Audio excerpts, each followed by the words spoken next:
शिव कथा कर रहे हैं।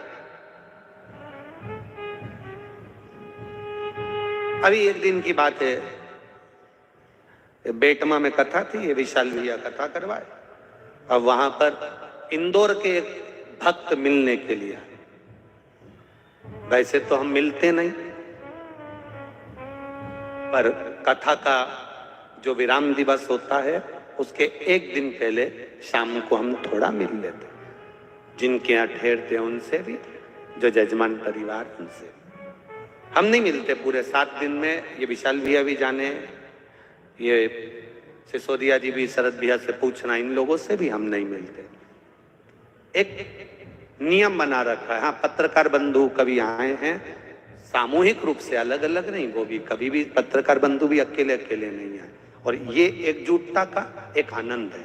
पत्रकार बंधु भी सामूहिक रूप से आए, एक बार मिल लिए, हो गया। किसी से हम नहीं मिलते जाते। आपने देखा होगा जहां हम ठहरे, हम कमरे से भी बाहर नहीं निकलते। जितनी देर आपसे मिलेंगे उतनी देर महादेव से मिल लेंगे तो जिंदगी संवर जाएगी। मिलकर करेंगे भी। आप आओगे, सेल्फी लोगे, फोटो खिंचाओगे, चला जाओगे। एक फोटो हम भी हमारे महादेव के साथ रोज भजन करते करते खिंचा लें तो जिंदगी सार्थक हो, आनंद हो।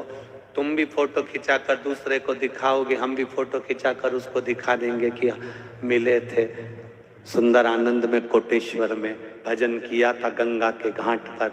यहाँ लोग गंगा के तट पर जाते हैं, हम तो कहते हैं वहां जाने की जगह कोटेश्वर में जो गंगा बह रही है एक बार डुबकी यहाँ आकर लगा लो। ये सुख है, आनंद। गंगा कुछ चलकर कोटेश्वर धाम तक आ गई। बेटमा में कथा थी, शाम का समय एक परिवार मिलने को आया। एक डब्बा था उनके पास में इतना बड़ा जाली वाला, उसको लेकर आए। अब उसमें आंकड़े की जो जड़ होती है, उस जड़ में से गणेश जी निकलते हैं। जी जी, सुना है कि नहीं सुना आप लोगों ने? अरे बोलो तो जम के। हाँ सुना है ना? हाँ ठीक है, फिर तो कथा समझ में आ जाएगी तुमको। अब आंकड़ा की जड़ में से गणेश जी निकले।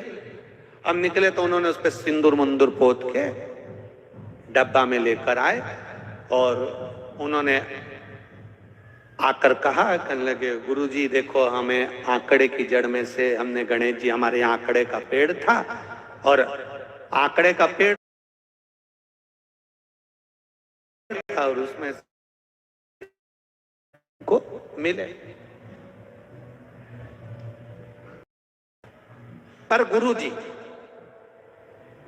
ये विशाल भैया पटेल की उस समय पर उनके जीजा जी और उनका जो भांजा है वो, और भांजा की बहू वहीं पर थी।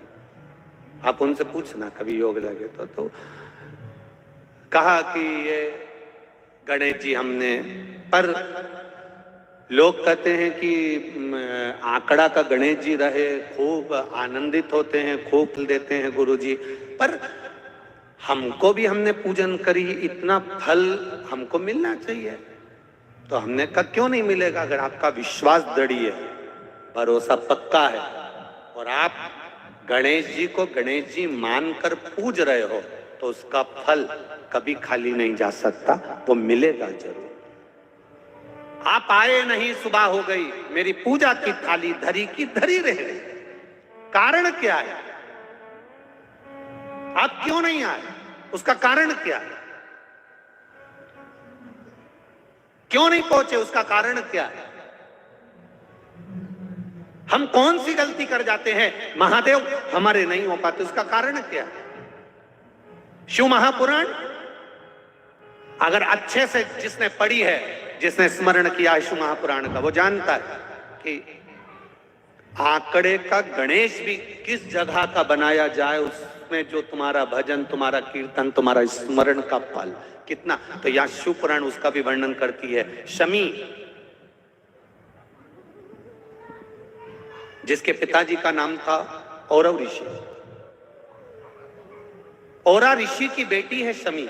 ये शमी है, ये औरा ऋषि की बेटी है।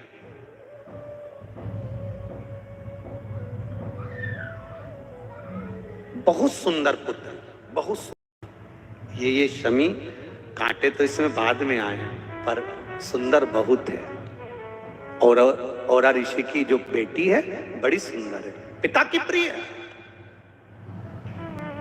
बेटी बाप की प्रिय होती है, बेटा मां का प्रिय होता है। लोग कहते हैं बेटी की विदाई में सबसे ज्यादा मां रोती है। शिव पुराण कहती है बेटी की विदाई में सबसे ज्यादा बाप रोता है, क्योंकि वो बेटी को बड़ा स्नेह करता है। शिव पुराण, बेटी को अगर थोड़ा सा भी दुख आता है ना, बाप सबसे ज्यादा दुखी होता है। बेटी सुखी है तो बाप को सुख है, बेटी दुखी है बाप को दुख है।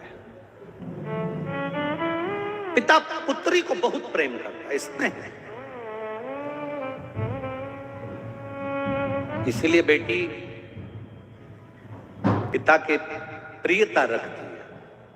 पर मां ने उसको गोद में, मां ने उसको गर्भ में रखा है, और गर्भ में रखकर मां बेटी को पाल पोष कर बड़ा करती है। इसलिए बेटी मां के प्रति जागरूक होती है, माता के प्रति उसका स्नेह होता है, और माता भी करुणा और वात्सल्यता रखती है। इसलिए हमारे सनातन हिंदू धर्म में बेटी का जो घर होता है, जहां बेटी जन्म लेती है, उसको क्या कहते हैं? जब बेटी शादी कर कर जाती है उसको ससुराल कहते हैं। और ये जो घर है बेटी का, चमके बोलो जरा, मायका।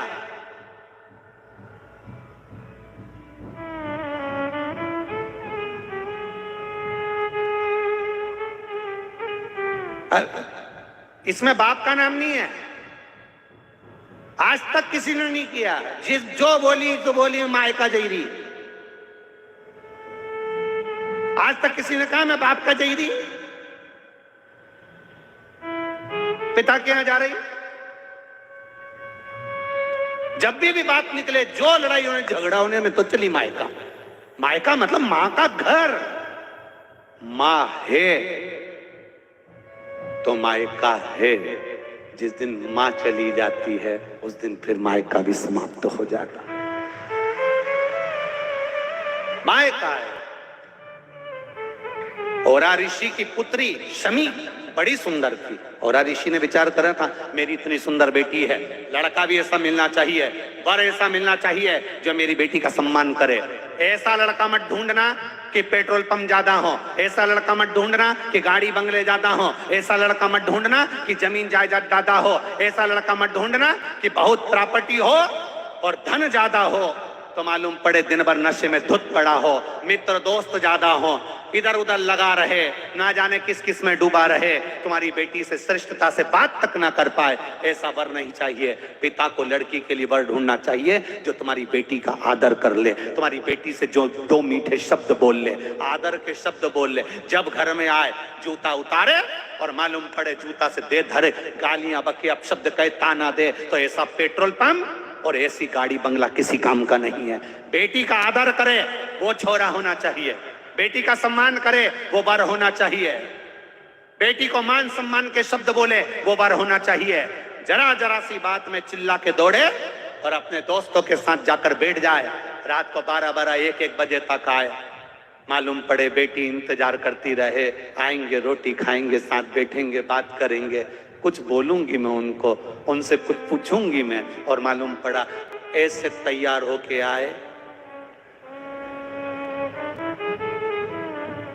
कहीं पे निगाहें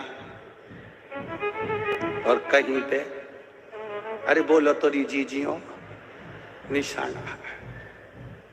इसीलिए पहले दिन समझाया था, पहले दिन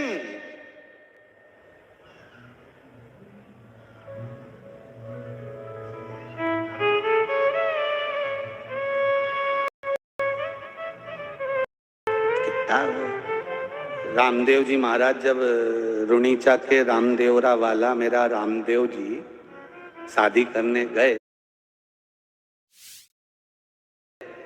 तो उनकी जो भाभी थी वो ऐसा सुपड़ा लाई, देखा सुपड़ा, ऐसा सुपड़ा वो में रई रखी थी, रई, वो में मूसल भी धरा था और सुपड़ा। तो भाभी ने वो रई को, रई जो थी ना ऐसी मथने की, देखिए तुम लोगों ने ऐसा वो छाछ मथे, ऐसी मथने की रई को पल्लू में ली और ऐसा पल्लू मल्लू डाल के ने भाभी ऐसा ऐसा, क्या बोलते हैं उसको, परछन, ऐसा ऐसा करे। तो रामदेव जी ने पूछा क्यों भाभी, इका करने से क्या हुआ? भाभी बोली देख वीरा, ये जो रई है ना, मैं इसलिए परछन कर रही हूं कि अच्छे से तू देख ले, अभी तक घर में मेरी मेरी चली है, और जिस दिन थारी लुगाई की चली ना, तो ये छाछ मथे नहीं, मक्खन अलग कर दे, ऐसे तुझे किसी दिन भी घर से अलग कर दोगी। अब भाभी चली तो बड़ा सारा वो धान कूटने का मूसल लिया। अब रामदेव बाबा ने मूसल देखकर पूछा क्यों भाभी सा, ओ भाभी सा, भाभी सा, हाँ रे वीरा, ये मूसल क्यों लाई? तो भाभी बोले देख वीरा, अभी तक मेरी मेरी चली, और जिस दिन थारी लुगाई की चली ना, तो जैसे धान नहीं कूटे ऐसे तेरे को मूसल में धर के कूट दूंगी।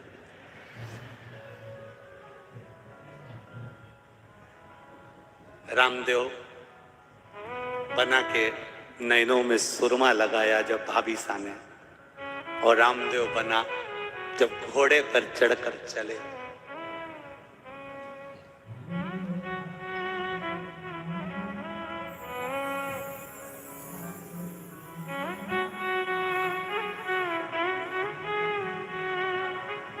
थाने तो ध्यावे आखो मारवाड़ हो, आखो गुजरात हो, अजमार जीरा तवरा, खम्मा खम्मा हो रामा रूणी चेरा गनिया, खम्मा खम्मा